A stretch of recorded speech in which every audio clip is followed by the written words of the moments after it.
Hello and welcome everybody to another exciting episode. Josh, Hello. have you ever wished that you could move back in time or visit a point previously in time? Yeah, I think that'd be quite cool. And where would you like to go and or when? Oh, I would like to go back to Pocahontas days.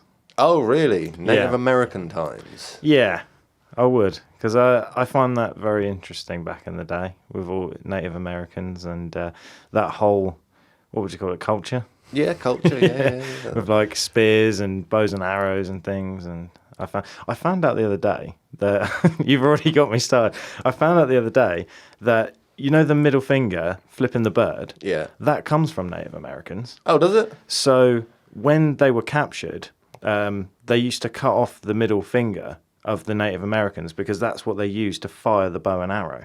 So when they were flipping the bird and sticking the middle finger up, it was to say to the enemy, no, I've still got my middle finger. Well, it's very similar to the English version. Mm-hmm. English archers back in medieval times used to do the two fingers up. Because of the same reason. When they were caught, they would have their fingers severed. So as a rebuttal or whatever, they used to put up the two fingers to say, look, we still got our firing fingers, so I can still shower you with arrows. There's got to be truth in both stories there. There must be. But that's the interesting thing about history, isn't it? Different cultures and stuff can have similar backgrounds. Yes. And if I were to go back in history, I think I'd like to go back to like the 70s or the 60s, maybe the 60s when Jimi Hendrix came to England. Love to catch one of his gigs. I'll never get the chance myself anymore. And in fact, in today's story, it is about people who supposedly have travelled back through time. Oh, okay. And specifically, not only localised to this area, but there are more stories around Liverpool than there are sort of anywhere else. Okay. So potentially, the chance of actually being able to go back in time and seeing one of the Beatles' first gigs would be quite immense, wouldn't it? Not for me, mate. I was more of a Rolling Stones fan. No, I'm not particularly a Beatles fan either, but if you did suddenly find yourself back in the 1960s in the middle of Liverpool, I think I'd have to have a go. Yeah. I'd have to.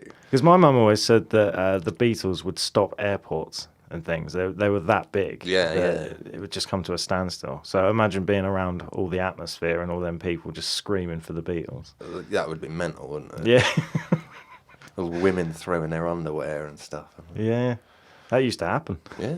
Don't get celebrities like that anymore, really, do you? No, not so much. But in actual fact, in the case of like Frank Sinatra, he used to get all that happen, but his PR team used to pay the people in the audience to do it. Oh, I know, what a cheat, eh? Not even authentic. It's not even authentic. But anyway, going back to today's story, it's about what they call time slip. Actually, I'll leave that there.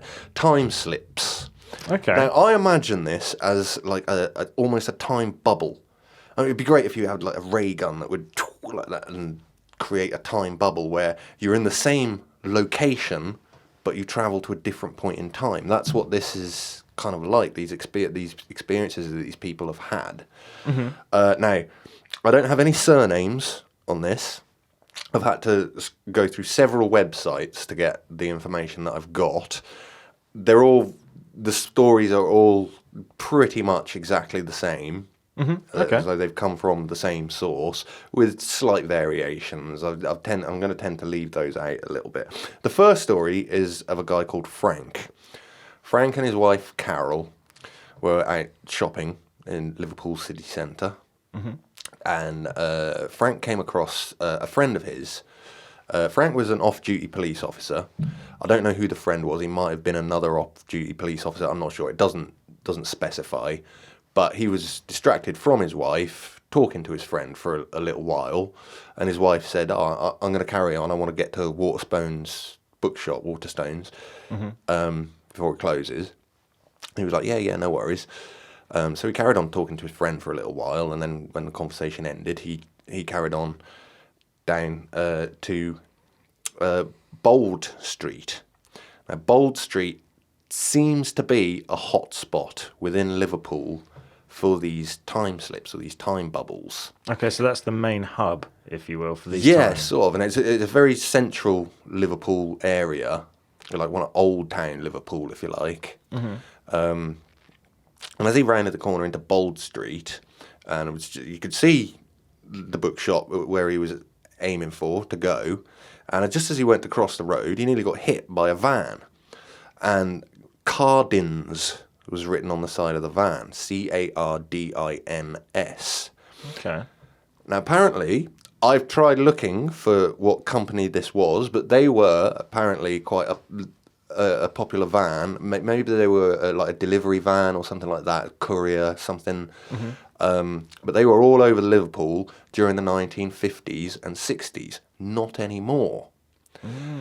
He didn't think about that at the time because the driver was honking at him to get out of the way before he got run over. So he just kind of stepped back on the pavement. The van went past, and he carried on heading towards the shop that he knew was Waterstone's bookshop. When he got there, though, Waterstone's the storefront wasn't displaying books; it was displaying clothes, coats, umbrellas, hats, things like that. And he looked up at the sign, and it didn't say Waterstones; it said Cripps, Son and Co. Outfitters. And he was just kind of a little bit confused. He was looking around, and he noticed that all the cars in the street seemed to look like old-fashioned. They'd all got the round headlights and the chrome bumpers, and you know how cars did back in yesteryear. When cars looked amazing. Yeah. Well, yeah, like the hot rods and stuff like that, I suppose, isn't it? And all the people, like the ladies in the street, had all got their hair up in like headscarves, the old-fashioned style, and they'd all got very prim and proper, all wearing dresses. No one was sort of wearing jeans or Oh, we're anything talking like like that. top hat and suit kind of. Not quite that old. More around about the 50s and 60s, you know, blokes would wear nice suits, you know, with the thick rimmed glasses, but they wouldn't be in like bowler hats or top hats or anything like that, you know, it wasn't quite that far Just back. smart casual. Yeah, smart casual, but the ladies all wear sort of long, sort of trench coat style, you know, overcoats and and frocks. I know what you mean. Like no one's wearing trainers; they're all wearing proper shoes and that sort of thing. And he was just kind of looking around, thinking this is a bit odd. When another woman appeared next to him, who was dressed more modern day, you know, more modern casual, and she was looking at the shop as well, like trying to work out, thinking, what's going on? This must be a new clothes shop, sort of thing. And she smiled at him, and he smiled back, and they just sort of both wandered into the shop. I think Frank went in slightly before her. And when he got into the shop, he was surprised to see that it was Waterstones again. It was all books. And as he looked back at the windows, it was a normal Waterstones display case. The clothes and the umbrellas and the hats had gone. And the woman was next to him again, looking around, just as confused as she was outside. And she sort of passingly said, I thought this was a new clothes shop. That's what I'm after. And off she walked out of the shop. And as far as I know, Frank never saw her again. We don't get an account of her side of the story. But that is Frank's account. He found his wife, and everything was normal from that point on. He never experienced it again. And he didn't walk through anything, like a portal, or it was just... No. He said it seemed to be seamless. Oh, okay. He walked through the shop door, and he was in a bookshop, whereas outside he seemed to be looking at clothes shop. Was this in the 2000s? I think this was the early or mid 2000s. It seems to be that most of these stories are around 2007. Okay, yeah. Or around that time. Not sure if they were all definitely in that year, but yeah, at least two of these were in 2007. Frank couldn't identify exactly what year he'd stepped back into in this time bubble or anything, but obviously, you know, we can surmise that it was sometime in the 50s or 60s because Yeah. that was the kind of outfits and the kind of cars that were driving around. So you recognise the era? Yeah, the era, obviously. Yeah, he might have grown up in that era, I think, possibly. But yeah, and that's the first story. Okay. The second story was a young lady named Imogen who went into the city to buy some bits for her sister Abigail, who just had a new baby, so she wanted to go in and get some bits for that. Again, went to Liverpool city centre, somewhere near Bold Street. I'm not sure if it was exactly on Bold Street, but she noticed that there was a new mother care shop open. So in she went into this mother care, picked up muslin towels and baby grows and little booties and little hats and, you know, stuff like this that you'd buy for a newborn baby. Took it up to the counter. They started ringing it through the till, and she went to pay for it with a credit card. And the store clerk just kind of looked at her all weird. And she was like, hang on a minute, I'm just going to have to fetch my manager. So she goes back, fetches the manager out, and the manager goes, sorry, we don't accept those kind of store cards here. And she was like, well, what do you mean? It's my credit card. And he's like no, do you have any cash? And she's like, no, I haven't been to the bank. And he's like, well, if you come back with some cash, then I can sell you, but I can't accept the card. Well, she just abandoned the idea anyway, walked out of the shop and went and found what she needed elsewhere, got back home, told her family about it, and her mum said, well, that mother care closed down years ago, decades ago. And so Imogen was like, well, I was just in there. Yeah. And her mum was like, no, mother care closed down years ago. That's now a bank. That's where I've got my account. And so, like, the next day, Imogen went back into the city centre, and indeed, it was a bank. Mother care weren't there anymore. Exact same location. Exact same location, yeah, the same building. Yeah. But it's interesting to note that credit cards have been around for a long time. So for her to step back in time where they don't accept credit cards, that kind of gives it some credence, if you ask me. Yeah. I don't know when credit cards were invented. Probably 70s, maybe no, I think it was before the 80s, possibly the 70s. Yeah. They might have, maybe store cards or something might have been around as early as the late 60s or something, but I think possibly the 70s. Don't quote me on that. Internet, you can always feel free to step Yeah, I was in and going to correct say, me on like, that one. even when I was young, I don't remember getting my first bank card or anything like that until I was, like, you know, late teens. No, but I can remember my dad having credit cards in the 1980s. Okay. So I would imagine that 1970s would seem like a reasonable sort of time for me anyway, I'd like to say. Do we know if this was the 50s again or the 60s? She doesn't say. She didn't. The thing is, she only noticed like the shop front. She didn't look around or notice any old cars or anything like that. All she was focused on the shop that she wanted to go into. Yeah. And she noticed a mother care and she headed in. And it wasn't until she actually went to pay for it that she started realising that it was all a bit strange. Wow. So these what were they? Not time lapses. Time slips. So time slips. Yeah. The only thing that's going through my mind is, was that person a different person in the future, or was it? Do you know what I mean? So did that person actually exist? Well, they must have done. That's just weird, isn't it? But would that person still exist now? Is what Yeah. you're trying to get at. Yeah, well, I guess they would, but they'd be a lot older and they'd look different, and they may not even live in the same part of the country anymore. Yeah, and in my mind, it's so silly, but as you're saying about a time slip, in my mind, when they're going back in time, it's all black and white.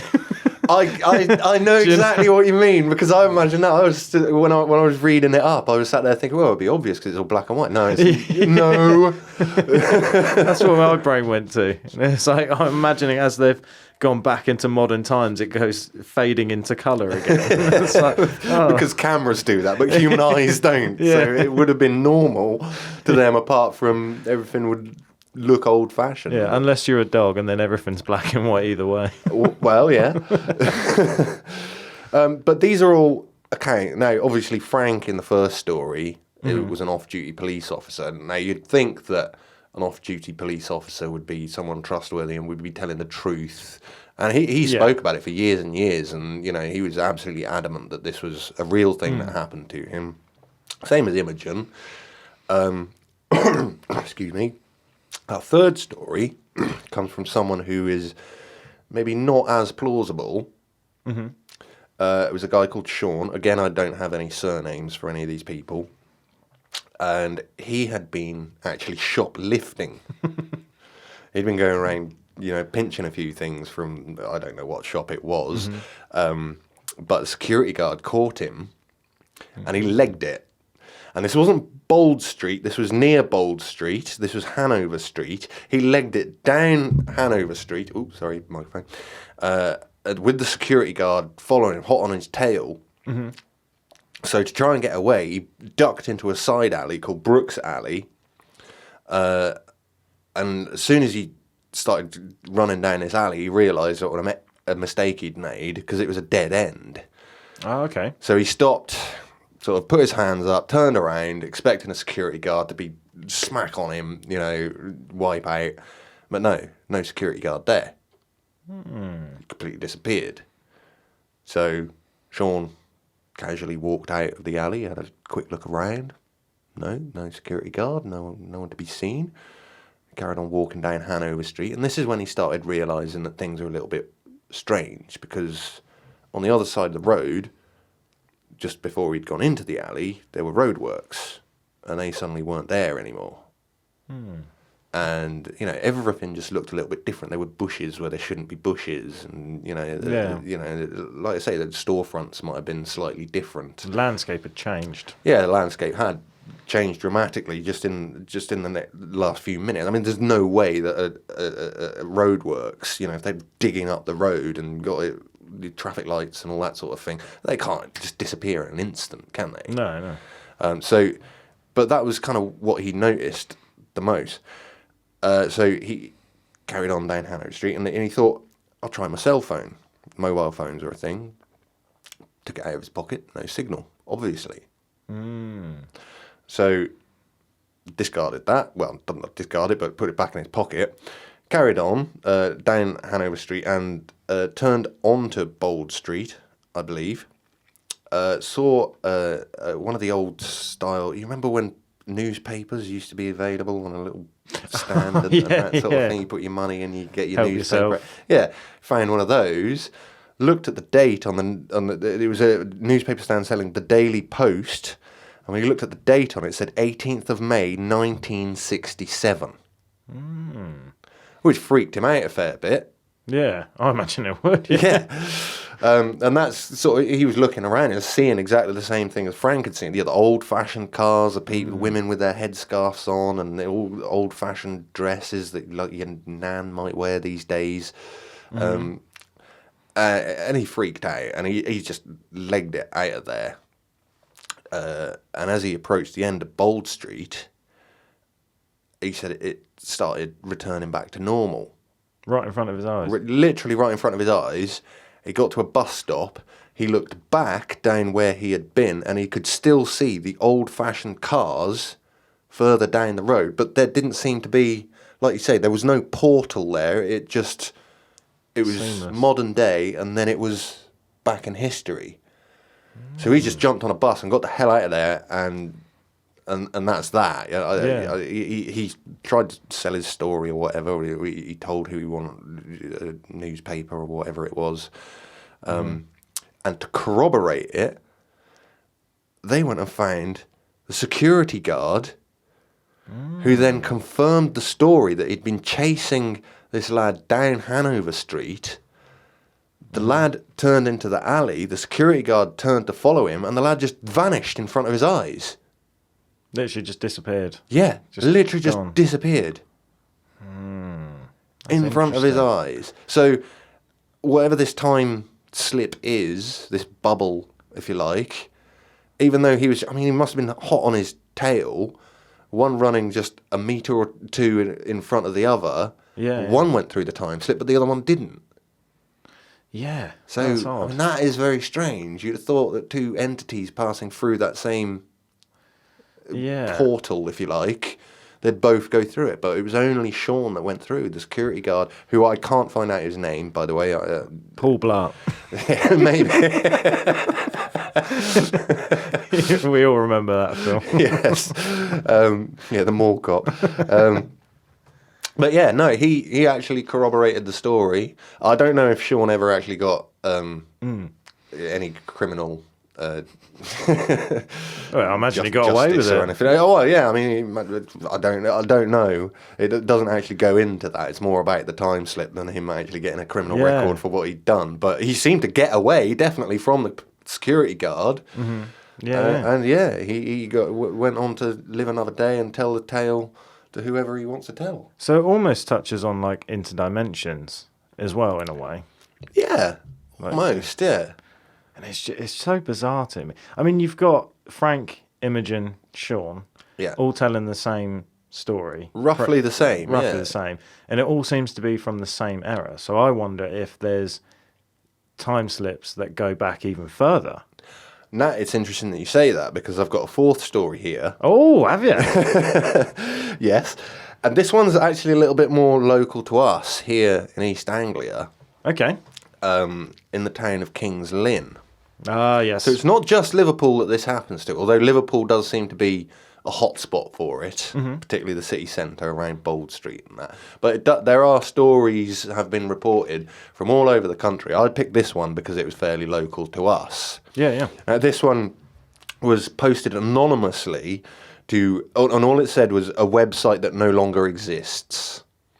Okay. I don't know what that was, whether it was MySpace or I honestly don't know. But someone found it and reposted it onto a website managed by Richard Holland. His website was called uncannyuk.wordpress.com. Okay. So like a free website. I don't know. I haven't actually been on there to identify what kind of website that is. But that's where this story first actually got noticed. Mm-hmm. And again, like I say, it was an anonymous post by somebody who was at near Kings Lynn train station with his father or her father and sister. Because I don't know if this is a man or a woman that actually reported this story, but they were with their father and sister waiting for a train that the sister was going to catch to go elsewhere. Yeah. And they were not far from the train station, maybe a couple of 100 yards or something. They didn't want to actually wait on the station for whatever reason. They decided to wait a little bit further away. Mm-hmm. And they said that the first thing they noticed was all the traffic noise just disappeared. Everything became eerily quiet. Nothing particularly changed too much around them as far as they noticed, until they started hearing the horse hooves. Hooves? And lo and behold, a man driving a horse and cart came down the road towards them. And they said that he looked like he was more in 18th century clothing. Well, yeah, a horse and cart wouldn't be 1950s. Well, no. Well, it might be in rural Norfolk. Who knows? Yeah. But no, these people, they couldn't put their finger on exactly what kind of time that they'd slipped into, but it seemed to be a lot further back than the 50s and 60s, which is where most of the Liverpool lot tend to say that they've got more recent history, whereas this one was a bit further back. The guy said that this angry-looking man driving a horse and cart literally came down the road wearing this 18th century gear, looking around. They didn't know what for. He was looking around. He circled his horse and cart right in front of them, sometimes looking even at them, but not necessarily seeming to register that they were even there. He was preoccupied with whatever he wanted to do, and he seemed very angry, like they didn't want to interrupt him or get in his way. And he did a couple of circles around in front of them and then disappeared off the way that he came. And almost as soon as the horse and cart disappeared into the distance, they could hear the normal traffic noise again. So in this one is a little bit different because in the Liverpool stories, the first 3 stories, people tend to move into the time slip. Yeah. Whereas this one, it seemed to move over them. Yeah, kind of faded in. And then fade off. So it wasn't like that they actually travelled through a portal. It was almost like it washed over them and then faded away. And they said that it just became the normal traffic noise, and they were waiting for their train again. And they were all sort of looking around, a little bit bewildered, and said, "Did you see that?" "Yeah." "Did you see that?" Yeah. They all agreed. All 3 of them agreed that they had just seen this very strange phenomenon. They couldn't put it down to maybe like a reenactment guy or something like that, because they said it was just too real. The traffic noise just disappeared, and the sound of the horses' hooves and the cartwheels were, very predominant. It was like authentic, I guess. Yeah. So that is another story of these time slips, but that one's obviously a little bit more local to us here in East Anglia. Yeah. But also different in the fact that they seem to go back further, and they didn't travel through it. It travelled over them. I think that would scare me more. Yeah? Yeah, like I feel if I was in Kings Lynn, and I'll never go there again because every time I do I get bad luck. So if I was in Kings Lynn and that, like you say, it kind of faded over you, I think that would be more scary to me than if I think it would, yeah, because at least if you walked into an area and everything changed, you'd feel like you could turn around and walk back out of it, wouldn't you? Whereas if it just suddenly everything changed around you, you'd be a bit panicky, thinking, how do I get out of here? So I'm stuck. Yeah. Yeah. And if you try to get out of there, how do you know you're not travelling along with it? So that's another point, yeah. It's weird, man.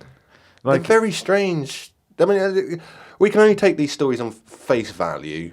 Yeah, because I almost want more details and stuff. I know you said it was hard to get the research on it and stuff. And yeah. Which is fair enough, but the first 3 stories, you'll find those 3 on multiple websites, loads and loads of websites. Yeah. A lot of them have got really annoying adverts, and so I will link to these stories in the show notes or description or whatever. I'll try and pick ones without annoying adverts, so people at home can read it for themselves. Good luck, because adverts are on everything. Yeah, but like I say, the main points are on every account of these stories, on every website that you look on. They're largely the same. There's maybe a couple of little details different here or there, but depending on who's reporting it. But they seem to be pretty much the facts for those first 3 stories. This one story, I found it on the Eastern Daily Press, which is obviously a news website here in East Anglia. So, do you trust that website or newspaper? I mean, we can only take it on face value again. Yeah. It's an interesting topic, I think. 100%. I actually don't think it's that far-fetched, especially if you kind of think in the mindset of it could be like a different dimension, or because with an actual time slip, that the only thing that confuses me is like when someone passes away or dies, going back to a time slip, would they just be alive again? It doesn't. Do you know what I mean? That's the bit I can't wrap my head around. Yeah, I know what you mean. Like if I suddenly passed away and then in 50 years' time someone had a time slip, like I wouldn't be alive to bump into them. I don't know. That's the only bit I can't. What if they came back to nowadays and encountered you? They would encounter you alive. Yeah, but you'd be dead in their time when they. It just confuses me. Yeah, but sorry. What is interesting, obviously, is I think in the case of Imogen, the girl who went to mother care, that shop would have closed down before Imogen was born. So there's not really a way that she could have known that it was there. Yeah, that's interesting. Beforehand, you know what I mean? Yeah. And why would you make up that kind of story anyway? I went out to buy some baby clothes. Well, I found myself in the 1960s and they wouldn't take my credit card. Yeah. Why would you lie about it? Yeah. I actually found Frank's story the more believable. The most plausible. Yeah, especially considering he had someone else there with him. And I don't know, inside a shop doesn't seem as believable to me as being outside. I don't know why that is. It's weird that the time slip, it kind of has that portal as he goes through the door. It's only actually outside that he's in the 60s. When he walks inside, he was in modern day again. Yeah. Yet with Imogen going to Mothercare, when she went in the shop, she was still back in history. Mm-hmm. Because they wouldn't accept a credit card. Yeah. They didn't even know what a credit card was by all accounts. I mean, yeah, that is an interesting one, isn't it? I do love little stories and things like this, though. I'd like to have something like this happen to me. But then I'd love it. Like I said, I'll be straight there for the Beatles. I don't even like the Beatles. John Lennon, I can't stand the guy. Not that he's alive anymore anyway, but, it'd be one of those historical moments. Mm-hmm. I mean, I don't think you'd even get the chance to even think about it because they seem to happen over the course of like 5-10 minutes and then they're out of it again. Doesn't seem so you long. wouldn't, even if it did happen to you, you wouldn't think, oh, excellent. When were the Beatles playing? Mm-hmm. I'll have to catch that show because by the time you actually find out when the show is, you'd be back in the nowadays. Yeah, I don't think as well. Your brain wouldn't think, let's go do this, let's go do that, because no, you'd just be thinking, how the hell do I get home? Yeah, I'd be panicking, just like, what is going on? I want to get back to modern times. So you wouldn't actually think about going to see the Beatles or anything. No, not at all. But I think it would be a little quirky little thing, wouldn't it? It'd be funny if you did happen to just slip back into 1963 or something like that in the middle of Liverpool, and it just so happens that the Beatles are doing like a sign-in or something, whatever the version of HMV was back then, or something like that, and I'd be straight there. You'd have to. I'll tell you what as well, you don't want to have a time slip and do a Marty McFly and kiss your own mother. No. That would be a disaster. Well, yeah. Yeah, that could lead to all sorts of paradoxes, couldn't it? Yeah, and then would that affect the time slip? Who knows? Would the time slip even happen if you affected things that drastically back in time? I feel like we're going too deep on I think we are. I think we are, definitely. We've got to save dimensions and things for another conversation. But as far as time slips go... Time slips, yeah. I mean, let's put it to the paranormality scale. I mean, what do you reckon on this one? Well, because I find it really interesting, and I know it sounds crazy, but to me it doesn't seem that far-fetched. Right. Okay. Because of there's like stories where not story. Have you seen the old photo of the guy where it is black and white, and they're all dressed in I think it's like 18th century clothing, and he's got sunglasses and a hoodie and a mobile phone. I think I know the one. No, it's not 18th. It's like the 1920s or something like that, isn't it? Yeah. And they say like it's like the classic time traveler photo. I'm pretty sure. I know the one that you mean. Yeah. Yeah. So because of things like that, and there was another one with a Mike Tyson fight where some guy had a smartphone, like an iPhone, back in when before they even existed. Like, yeah. I mean, iPhone was what, mid-noughties? Was it something like that? Yeah, it must have been. I got my first one around 2008, 2009, so they might have been around for a couple of years before that, but that's all it would have been. Yeah, but they didn't have iPhones in the 80s, I'm assuming. Oh, God, no. So because of things like that, I don't think it's that far-fetched.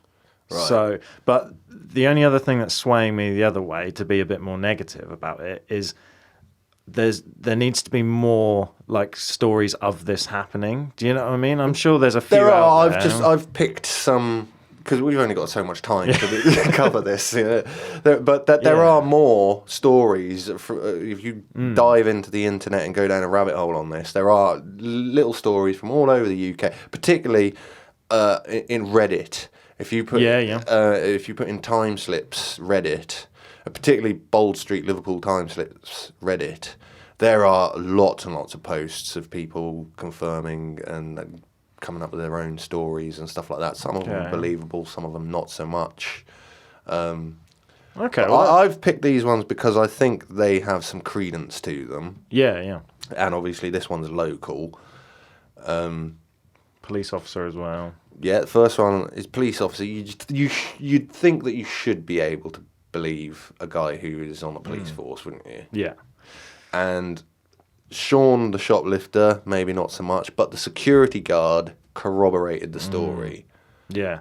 Two people, same event. That, to me, is what sort of solidifies that as maybe...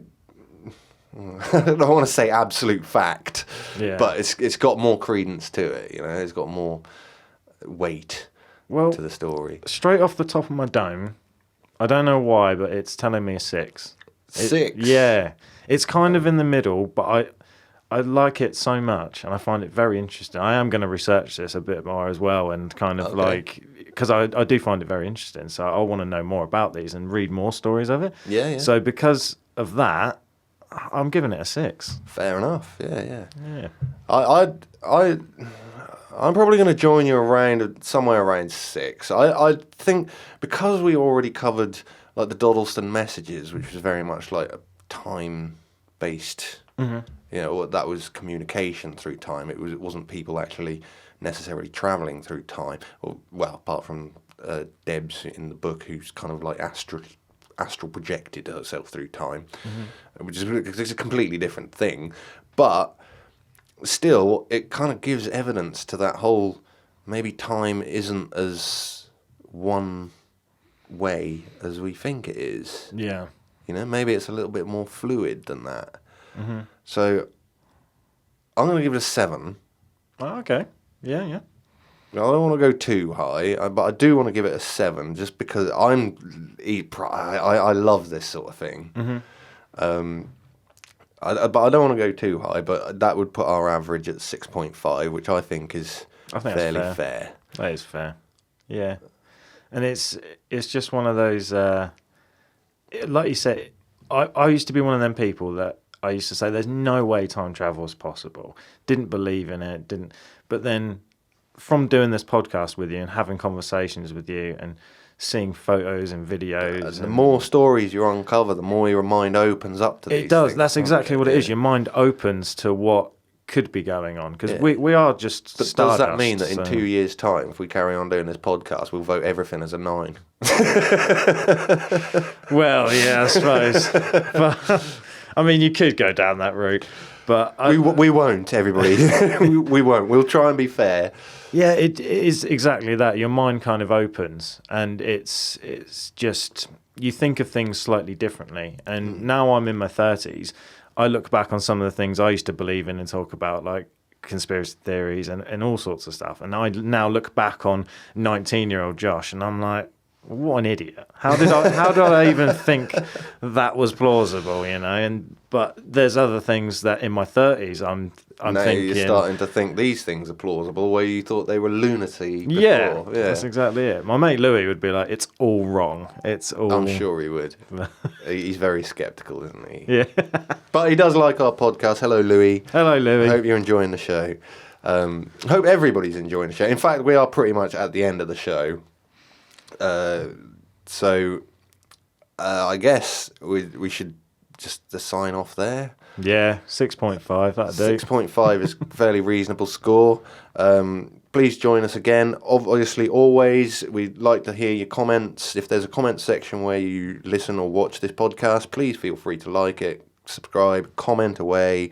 Let us know your opinions. Let us know if you've had a time slip and have not put it on Reddit and you want to give us the exclusive on it first. That'd be an cool. Awesome thing. Yeah. Paranormality.uk@gmail.com is the email address. Obviously, there are virtually any social media you can comment on. We're on Instagram and TikTok and all that. And generally, just get in touch if you like this and you want to share your stories with us. Please do. Until then, I've been Pirate. I'm Josh. This has been Paranormality UK. Ta-ta. Ta-ta.